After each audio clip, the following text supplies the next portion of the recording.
ரங்கசாமியை சுற்றி திருடர்களும் ஊழல்வாதிகளும் தான் இருக்கிறார்கள். ஊழலை தட்டி கேட்டால் எங்கு ஆட்சி கவிழ்ந்து விடுமோ என்ற பயத்தில் ரங்கசாமி இருப்பதாக அதிமுக மாநில செயலர் அன்பழகன் பகிரங்கமாக குற்றம் சாட்டியுள்ளார். புதுச்சேரி அதிமுக சார்பில் பேரறிஞர் அண்ணாவின் 116ஆம் ஆண்டு பிறந்தநாள் விழா மற்றும் பொதுக்கூட்டம், நலத்திட்ட உதவிகள் வழங்கும் விழா ரெட்டியார்பாளையம் பத்திரப்பதிவுத்துறை அலுவலகம் அருகில் நடைபெற்றது. புதுச்சேரி மாநில கழக அவைத்தலைவர் அன்பானந்தம் தலைமையில் நடைபெற்ற கூட்டத்தில் கோவை புறநகர் மாவட்ட கழக இணை செயலாளர் மணிமேகலை, திருவண்ணாமலை தெற்கு மாவட்ட இடிக்கணை செயலாளர் வெங்கட்ராமன் ஆகியோர் சிறப்பு விருந்தினராக கலந்து கொண்டனர். கூட்டத்தில் கலந்து கொண்ட ஏழை எளிய பெண்களுக்கு இலவச தையல் மிஷின், இலவச புடவைகள் உள்ளிட்ட நலத்திட்ட உதவிகள் வழங்கப்பட்டது.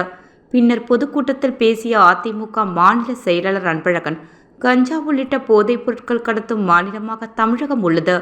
நிதி ஆயோக் கூட்டத்தை புறக்கணித்த தமிழக முதலமைச்சர் ஸ்டாலின், செந்தில் பாலாஜிக்கு ஜாமீன் கிடைத்த பிறகு எதற்காக மோடியை சந்திக்க வேண்டும்? பெரியப்பா மோடிக்கும் தமிழக முதல்வர் ஸ்டாலினுக்கும் கள்ள உறவு இருக்கிறது. சின்னம்மா சசிகலா, ரங்கசாமி ஆகியோரை மோடி தடவி கொடுத்தால்தான் அவர்கள் இன்று பாவமான நிலையில் உள்ளனர் என்பதை ஸ்டாலின் புரிந்து கொள்ள வேண்டும். இந்திய அரசியலமைப்பு சட்டம் கொடுத்துள்ள இடஒதுக்கீடு தவறானது என்று ராகுல் காந்தி அமெரிக்காவில் பேசிவிட்டு வருகிறார். இதற்கு திமுக ஏன் எதிர்ப்பு தெரிவிக்கவில்லை என்று கேள்வி எழுப்பினார். இந்தியாவில் இருக்கும் போது நல்ல முறையிலும் வெளிநாடு செல்லும் போது தண்ணி அடித்துவிட்டு ராகுல் பேசுகிறாரா என்று கடுமையாக விமர்சித்தார். ஒவ்வொரு தேர்தலிலும் பாஜக பணத்தை கொண்டு வந்து பிள்ளை பிடிப்பது போன்ற பாஜகவுக்கு ஆட்களை பிடித்து வருவதாக கூறிய அன்பழகன், பிஜேபி என்பது பாசிக் கட்சியின் இன்று வரை உருட்டி மிரட்டிய அனைவரையும் கட்சியில் இணைத்து வருகிறார்கள்.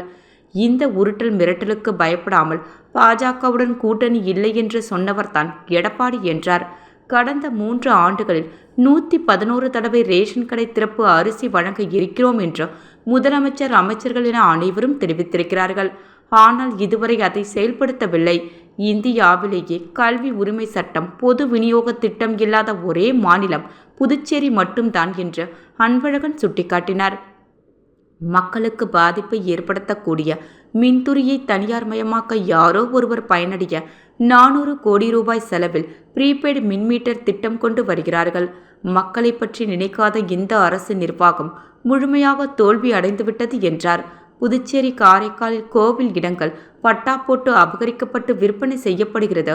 அதிகாரியை தண்டிக்கும் அந்த அரசுக்கு காரணமான ஆட்சியாளர்களையும் சட்டமன்ற உறுப்பினர்களையும் தண்டிக்காதது ஏன் என கேள்வி எழுப்பினார். ஊழல்களை தட்டி கேட்க முடியாத முதல்வராக ரங்கசாமி இருக்கிறார். திருடர்களும் ஊழல்வாதிகளும் தான் ரங்கசாமியை சுற்றி இருக்கிறார்கள். ஊழலை தட்டி கேட்டால் ஆட்சி கவிழ்ந்துவிடும் என்ற பயத்தில் ரங்கசாமி இருப்பதாகவும் அன்பழகன் கடுமையாக சுட்டம் காட்டினார்.